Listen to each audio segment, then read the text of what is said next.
Homelessness and COVID-19 Lessons Learned by Thaddeus Meyer, COTA, and Rita Troxel, Professor and Doctor of Occupational Therapy. Objectives: inform occupational therapy professionals about the need of the homeless populations during the COVID pandemic. Distinguish between homelessness due to circumstances associated with COVID, such as loss of jobs, as opposed to chronic homelessness due to problems such as mental illness, criminal history, and chemical dependency. Learn about the roles of occupational therapists and occupational therapy assistants when working with the homeless at an emergency pandemic shelter. Understand the challenges homeless people face due to lack of access to technology and resources. Learn specific techniques used to help homeless people at a COVID shelter. Discuss the value of OTA's code of ethics when working with people in an emergency COVID shelter. Discuss COVID homeless shelter experiences from the perspective of a multidisciplinary team, staff, and homeless clients. Hello, I'm Rita Troxel, and I'd like to tell you just a little bit about myself. I've been an occupational therapy clinician for over 20 years and an educator for 8 years. I would like to share some basic statistics on COVID. This is a COVID synopsis of Tennessee for the week of August 6, 2021. There were 276 cases of COVID, which was a 78% increase from the prior week.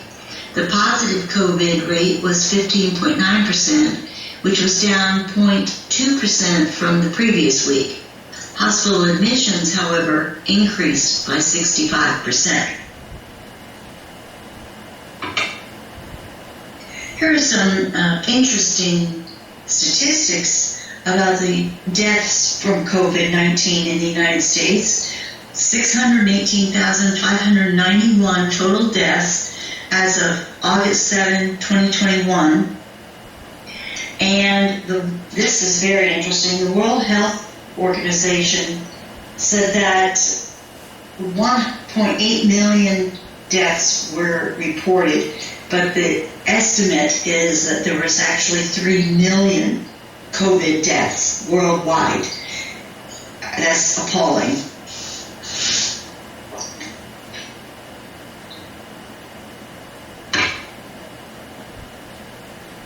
During the time between January 20 and August,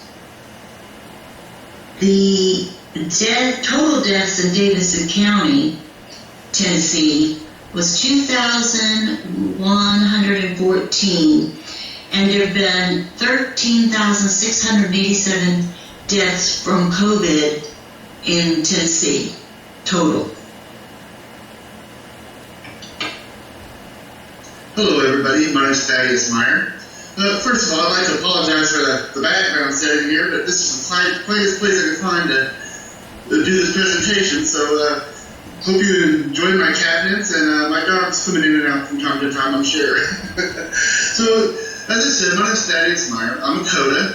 My mother is Dr. Rita Troxel. She's a professor and doctor of occupational therapy. So my mother is the first woman in our family to get a college education, and she's the first person in our family to get her doctorate degree. So I just wanted to mention that. I'm very proud of her, and as our whole family is, and just wanted to give her a shout out. So we're going to be talking about occupational therapy in the homeless COVID shelter environment. So I guess I should begin by giving you a little background about where I come from and how I got into this. So a few years ago, probably about 10 years ago, my mother decided to start an occupational therapy business. So I helped her build that from the ground up, and from there, I did administrative work for about 5 years, and then I decided I really liked occupational therapy, so I got my degree and I became an occupational therapy assistant. And then I started working in the field. That was probably about 6 years ago. things were going good. I earned some good money, had a lot of good experiences. But my mother moved to Tennessee to become a professor at TSU. And she had a few health issues, and we really thought that, because I was in Arizona, we thought it would be better if I moved down here. So I moved down here, and I got my OT license, and that was in January of last year. And it took 2 months for my license to go through, and just as I got my license, COVID hit. So there I am now, going on 4 months without working, because I spent the first 2 months house hunting and stuff like that, and then the second 2 months with COVID. And I do occupational therapy home health with pediatrics. And I'll be honest, when I got here, not only could I not find any jobs in that area, which I thought was kind of strange, but when COVID hit, it was completely shut down home health. A lot of therapists lost their jobs. It was really hard on a lot of therapists. So after that happened, I started looking for work. So I got a job through Indeed.com at the Nashville COVID shelter at the fairgrounds. And it was an emergency COVID shelter. So at that fairgrounds, it was broken into 3 categories. You had the residents, which they literally lived there, and it was a COVID distancing shelter. So there were certain rules put in place. They were only allowed out for certain periods of time or for certain reasons, such as going to work. There was a lot of the cleanliness was very strict. There were a lot of rules that aren't at normal shelters, and they were enforced. Unfortunately, the people who didn't want to go by the rules were asked to leave.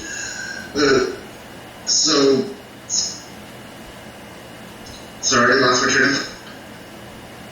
That brings me to the other 2 parts of the shelter. So then there was another building where there were COVID positive residents and pending residents, which were called PUI, people under investigation, meaning they were awaiting their results. If their results came back positive, they'd immediately go over to the positive side.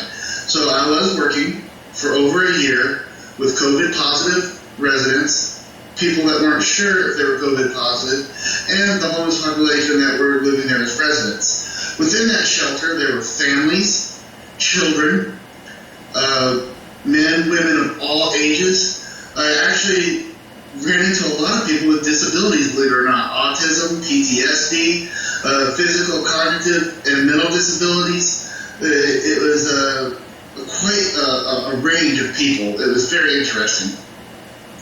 So when I got hired as a temperature checker, which is okay.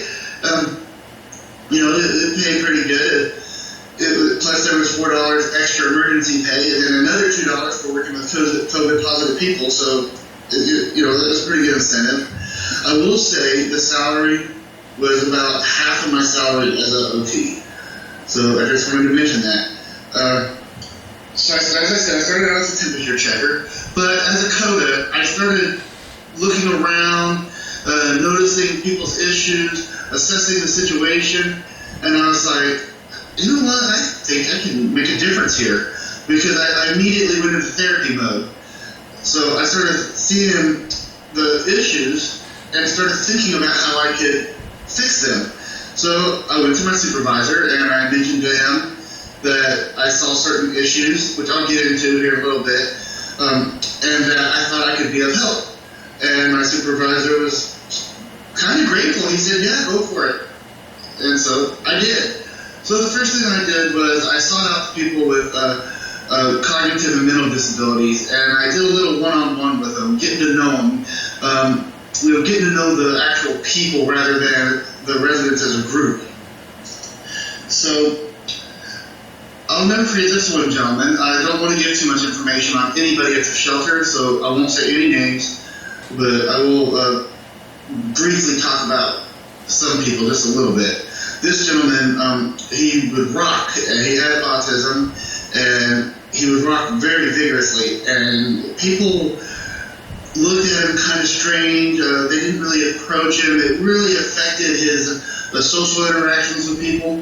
So I got to talking to him about it, and he was very honest and open about it. Says he's done it since a child. said that therapists didn't really know what to do about it. He was reprimanded and had all sorts of different techniques, everything but occupational therapy to try to help him stop his rocking. So I basically gave him a sensory kit and educated him on what a sensory kit is. And he began using the sensory kit, and he actually reduced his rocking quite a bit. However, at this point, it had become a coping mechanism. You might wonder, what was he coping to? Well, in the shelter, imagine a Home Depot with absolutely no shelves in it and a couple hundred cots, and the lights are on almost all day long. They're very bright, a lot of noise, a lot of commotion going on. And so this was his environment, and it was overstimulating for him. And so it caused a lot of anxiety. So I taught him how to use the sensory kit. It helped. It did wonders. It really did. Once people started getting to know him and understand him a little better, he started making friends. And this gentleman actually went all the way through the program, ended up getting a job, and now is doing wonderful. I don't know his status of whether he's still homeless or not, but I can tell you that if he's continued on the path he was, he probably is not. So that's the kind of interactions that I was having with people. There were people that had wounds that they needed addressed. But we had CNAs there, so I worked in conjunction with the CNAs, and we also had a medical staff there, EMTs and whatnot. And so I conferred with them quite often. I didn't do anything out of my scope of practice. I didn't do anything that required an occupational therapist to guide me over, although I did talk to my mother quite a bit about certain things. However, there were no goals. There was no direct therapy. I was just working in a therapeutic capacity, but I wasn't performing actual therapy. So I just want to make that clear. There were some people needed help learning how to change their bandages. Some people needed help.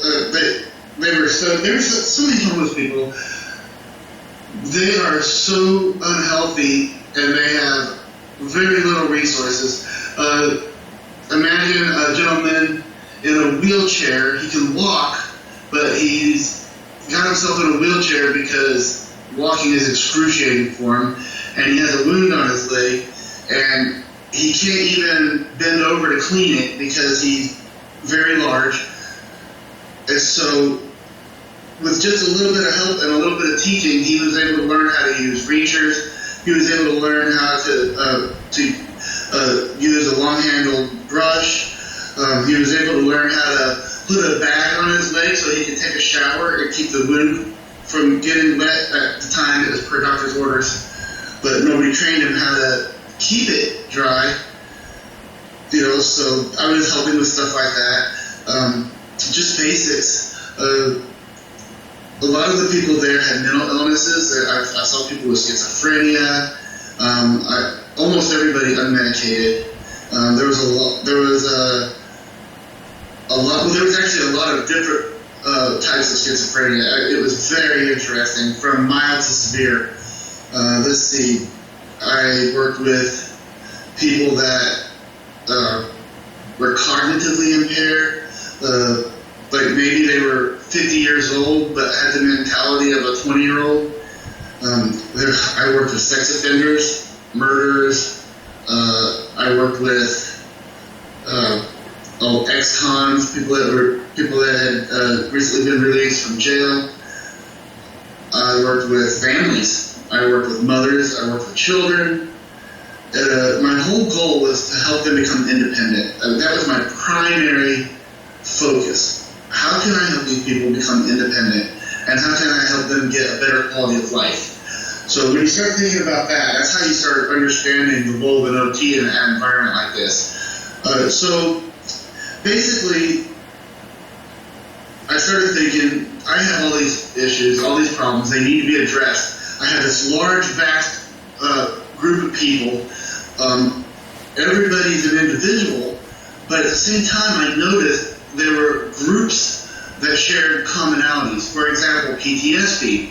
We had a lot of veterans there that suffered from PTSD, but we also had a lot of people that had suffered abuse over childhood and throughout the years that developed PTSD. We had people that had varying symptoms or diagnoses of PTSD throughout the shelter. So I noticed that was a common factor. So I started studying PTSD and things that I could do to help calm the environment, help make it so that they become more functional. So why would I want them to be functional at the shelter? Well, let me explain. There's social workers at the shelter, and the social worker's job is to primarily stop the spread of the infection. That was number one. Stop the spread of the infection, keep the environment safe. That was also my number one job. But then it went from there to, since they're here, let's help these people get on their feet and provide social services. So let's get them food stamps, let's get them housing, let's get them their IDs and all that taken care of. Like most of the homeless have at one point or another lost their social security card, birth certificate, license, and whatnot. So there's all these different factors that the social workers work on to help the people get on their feet. However, there was a lack of resources. There just wasn't enough social workers for the amount of people that we had, and also there was a lot of things that the people needed that was beyond the training of the social workers. For example, there was one gentleman, he worked at a Mexican restaurant. They didn't pay him for like 60 days, and he came to me and was talking to me about it. So we contacted the appropriate agency. I believe it was the Board of Labor and Wages. I can't remember the exact name. And within 24 hours, the restaurant contacted him, gave him his money, offered him his job back, and apologized profusely. So there were services like that. Let's see. I did so many different things. It was incredible. So as I mentioned, I started out taking temperatures. But because I started implementing all these other interventions to help stabilize the environment, they made me activities director, which as a COTA, I'm absolutely qualified to be an activities director. However, as a COTA, I want my activities to be therapeutic. I want them to have some kind of therapeutic relevance. So what I did was, first thing I did was I started doing seminars. One of my first seminars was on hygiene. So I talked a little bit about hygiene. Some of the people were very receptive to it. So I was like, well, I got to get more people in here, because at the time I said out of 150 people, like 5 people showed up. So I started getting YouTube clips, funny hygiene videos and stuff that were educational, but at the same time more relevant to the people that I was working with. And the next thing you know, there's 10 people, then 15 people, then 20 people. And so the residents started learning about hygiene. I actually had a few of them come up to me and thank me, saying they had absolutely no idea that certain hygienic issues were actually issues, or how to perform certain hygiene activities. So that was, very rewarding for me. I played a lot of motivational TED Talks, such as how to defeat homelessness, how to stop negative thinking, stuff like that. So I started just seeing what were the issues and then addressing them with various videos and activities. One of the very first activities I did was I started working with all the staff. And now I don't want to take credit for all this. A lot of this, the social worker said, hey, could you do this? And then I said yes, and then I just made it therapeutic. So a lot of this, the social workers wanted done, I did, and then I just made it my way. So one of the things I did was I told the staff, well, if we're gonna play games with the residents. Now games in themselves aren't therapeutic, but what I want you to do is while you're with the residents, start talking to them about what are their plans. Start getting them thinking. What are your plans for the future? What are you going to do when you get out of here? Because most of the people there were in the moment. They're living day to day. They're not really thinking about tomorrow. And so I wanted to get people thinking. So the staff, they started playing rummy and Uno and stuff like that with the residents, which, first of all, that's really started building a relationship with the residents, because they were getting to know us, we were getting to know them. It was becoming a little more personal, but at the same time, it gave us the opportunity to start planting the seed. What is your plans for when you get out of here? What do you need? What's stopping you? Well, how did you get here? And that's when we started building a list of the needs of the residents. Now, the social workers do this on intake. They have an intake form, and they say, do you have ID? Do you have a birth certificate? Do you have a license? They ask all these questions, but a lot of times the residents, they either aren't truthful, they don't know, they don't need it at the time, so it doesn't really matter to them. A lot of them are very distrustful of government agencies. Imagine somebody with paranoid schizophrenia, and there's a government agent asking him all these questions, and he said, what do you need my social security number for? Why do you need that? What are you going to do with this information? And they can actually become aggressive, so you have to be careful sometimes when you're collecting information. So basically, we went into therapy mode. We started finding out we started trying to find out what are the needs of the residents. Then, what can we do about it? And then, how can we ensure that it's successful? So, I found out that a large quantity of them needed identification. Now, that was a real pain. I learned all about filling out for social security cards, IDs, and birth certificates. Now, as a therapist, my goal, I didn't really want to just do all this work for everybody, because that's what a social worker does, which I don't mind if somebody can't read or if they're cognitively unable to, but my goal was to teach them how to do it, which was very successful, because as I started teaching people how to fill out for their IDs, how to get sometimes getting their IDs was a matter of resources. Maybe they didn't have the money, so I had to help them find out where to go to get the money to get the ID, because there are organizations that will pay for it. And I started teaching them all this, and as I taught them, they started teaching others, and that kind of spread, and that cut my workload down quite a bit, because the residents all started working with each other. Now, not only are we getting a therapeutic relationship going, but now the residents are getting a relationship going. We're getting a community. We're getting a common bond. So now, instead of just a shelter, now we're becoming almost like a family.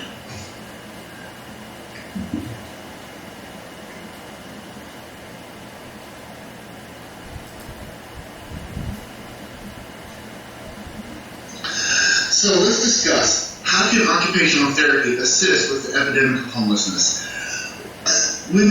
I said quite a bit of stuff, and you may have heard some things that sound kind of therapeutic, and you may be wondering, how does this pertain to occupational therapy? I can understand how a person with some knowledge put together some ideas, but how is this occupational therapy?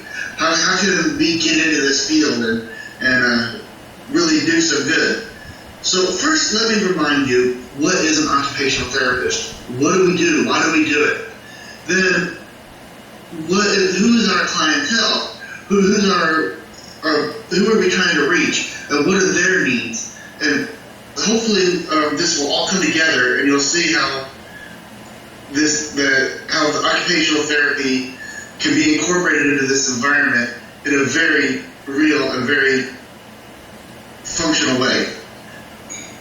So, within the framework, occupational therapy is defined as a therapeutic use of everyday life activities, occupations with individuals, groups, for the purpose of enhancing or enabling participation in roles, habits, and routines in home, school, workplace, community, and other settings. Occupational therapy practitioners use their knowledge of the transactional relationship among the person, his or her engagement in valuable occupations, and the context to design occupation-based intervention plans that facilitate change or growth in client factors, body functions, body structures, values, beliefs, and spirituality, and skills, motor, processes, and social interaction needed for the successful participation. Occupational therapy practitioners are concerned with the end result of participation and thus enable engagement through adaptations and modifications to the environment or objectives within the environment when needed. Occupational therapy services are provided for habilitation, rehabilitation, and promotion of health and wellness for clients with disabilities and non-disability related needs. These services include acquisition and preservation of occupational identity for those who have or are at risk for developing an illness, injury, disease, disorder, condition, impairment, disability, activity, limitation, or participation restriction.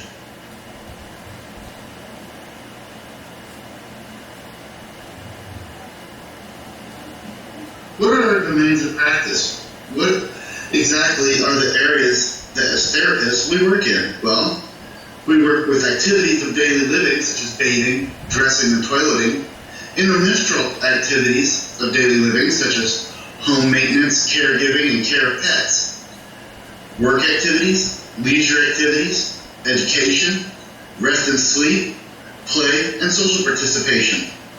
So you may be thinking to yourself, what in the world does this have to do with the homeless population and their needs? So let's go on to the next step. Let's see exactly what are the needs of the homeless population and what are the barriers. And so as we start thinking about that, I want you to start using critical thinking to come up with ideas and concepts of how you can take those problem areas, make a plan, carry out the plan, and have a successful conclusion.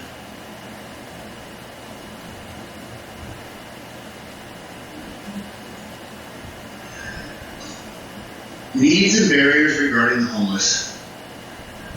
One of the biggest things during the epidemic that the homeless population needs is protection and safeguarding from environments that spread COVID. That is so important. A lot of these people live in camps where there's absolutely no hygiene precautions, no masks. They're basically in a super spreading environment. Whereas at the shelter, or at least at our shelter, masks are mandatory at all times unless they're in their sleeping area or while eating. The hygiene is demanded, so people have to bathe, they have to wash their laundry, they have to keep their living space clean.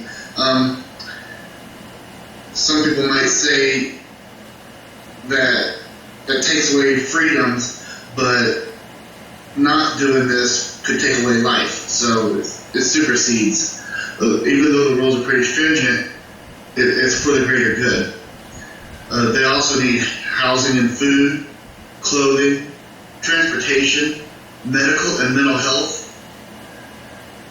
They need education regarding hygiene, social skills, resources, and computer literacy.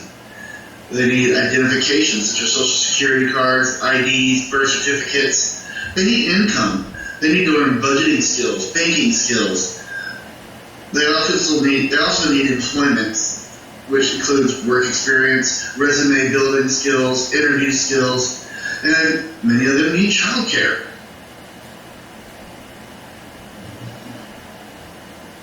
There are many barriers regarding homelessness.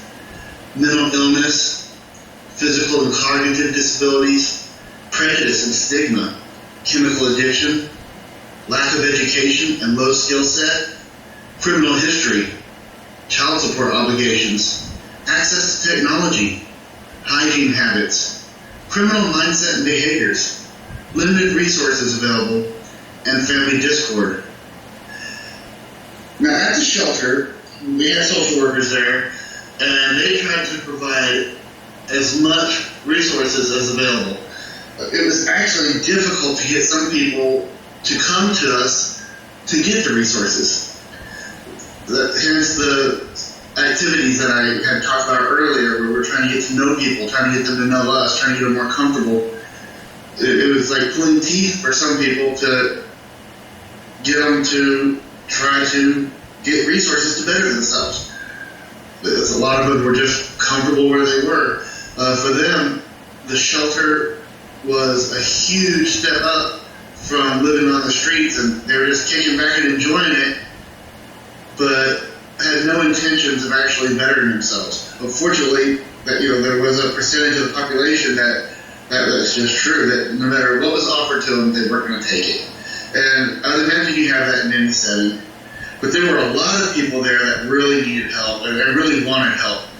And so the social services, I have to admit, did a wonderful job at providing as many services as possible. I myself provided as many services as I could. The things that I helped with that social services couldn't really do, things that were more in my scope of practice. I worked on stuff like hygiene habits. I helped them with the prejudice and stigma of being homeless. Basically, cognitive behavioral therapy was a huge asset. Trying to get them to understand their spot and what they can do to get out of it. There was a lot of education involved. I did many seminars, which I'm going to actually touch on all that here in a little bit, so I don't want to get too much into all that. But the resources were offered, but for some people, they couldn't get the resources because they lacked other things. For example, housing. If you have a criminal history, you can't get housing in most places. If you've ever been evicted, can't get housing. If you don't have ID, can't get housing. Don't have a social security card, can't get housing. If you owe child support, in many cases, you can't get housing. And also, the housing was, by this point, 11 million people had become homeless, and agencies like HUD, Section 8 were inundated, and they had like a 1.5 year waiting list, pretty much shut down. The only thing that was open was not subsidized, but low income, for around $600 to $800 a month, which for somebody that doesn't have a job, that's a lot of money.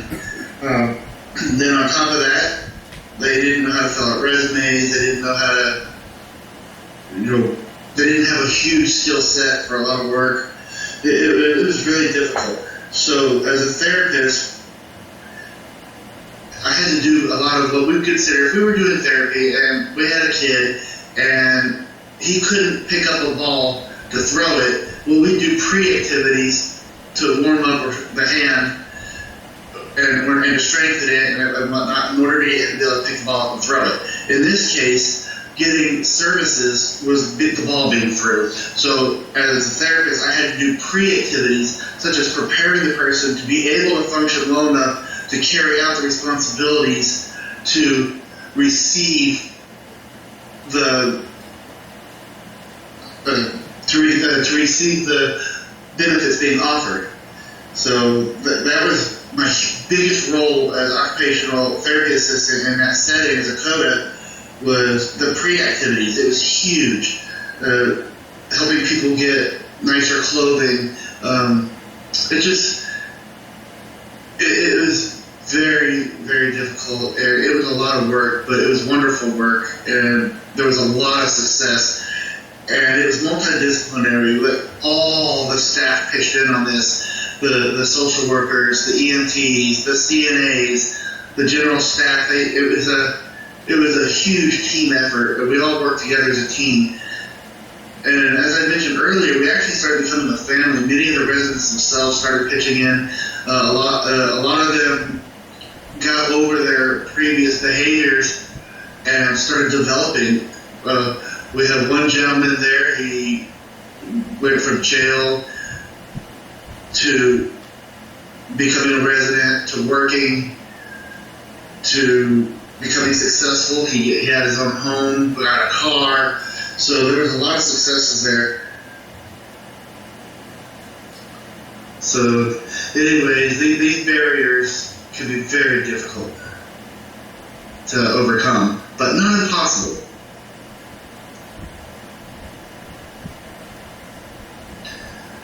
So we discussed a little bit about the shelter and the environment.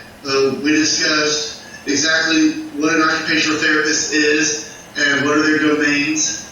And then we discussed the clients that we'd be working with and their needs and their barriers. So now let's discuss what I personally did once I was promoted to the position of occupational therapy lead as a COTA. I just wanted to be known, I did not identify myself as an occupational therapist. I did identify myself as a COTA. The title just happened to be occupational therapy lead, since I was the only occupational therapist there. So, just so nobody jumps out of the audience and comes to get me with their torches. I promise I did not identify as an occupational therapist, but as a COTA. So anyways, my duties began with ensuring the safety and well-being of all residents. Their care is multidisciplinary, including social work, nursing, EMS, and occupational therapy.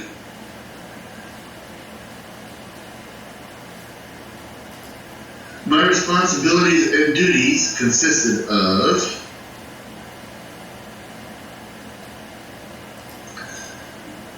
quality assurance of residents and facility, supervision of staff and residents, checking and logging vitals, engaging with people displaying disabilities such as physical disabilities, PTSD, autism, or cognitive impairments such as dementia, traumatic brain injury, or low cognition.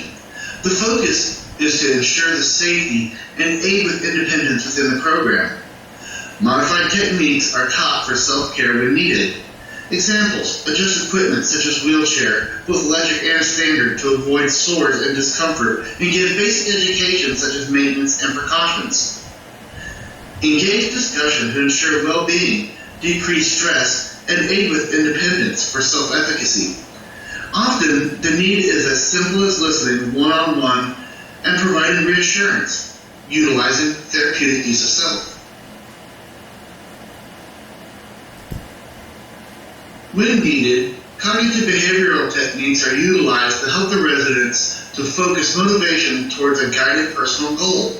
Goals range from dealing with the current environment, gaining employment, finding housing, stabilizing financially. The purpose is generally not for the COTA to do the work, but instead to teach the residents how to complete the work on their own or in conjunction with the social workers.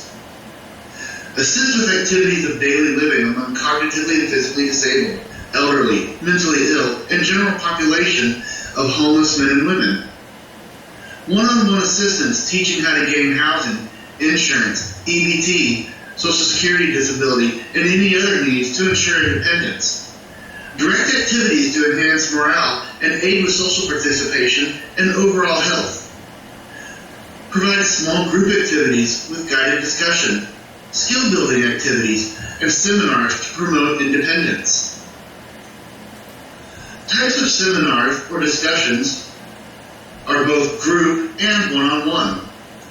They consist of life skills seminars including hygiene, resume building, application skills, interview skills, and work skills. This includes learning interview behavior, language, and proper attire. Job search workshops, learning how to utilize search engines to find employment. Goal building skills and tool seminars, learning how to develop a goal and follow it to a completion. Coping skills seminars, learning about behaviors, triggers, negative and positive coping skills, and the process of change. And I use YouTube videos and TED Talks quite often. I find them very beneficial. And it can become overwhelming trying to come up with a new seminar every day. So using technology resources, it will save you a lot of time.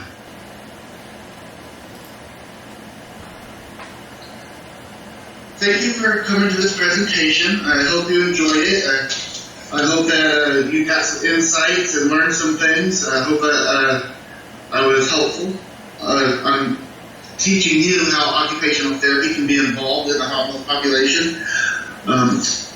It's really important. I really think that we need in this environment. The pay I don't know of any organizations that are going to pay occupational therapy fees. So we really got to advocate for ourselves, and we need to get more involved with our government. We need social workers to understand our relevance, and we need to show them that one occupational therapist could do the job of 10 standard employees, and therefore we're worth the money. I believe that our social workers are a gateway into this field because they are wonderful, compassionate people, and they really want to help. But during this process, nobody, not a single social worker that I talked to had a full comprehension of what occupational therapy is. They just kept comparing us to physical therapists. So we really need to advocate for ourselves. We really need to get into the government, and we really need to start helping people. This is a population that we can make a huge difference with.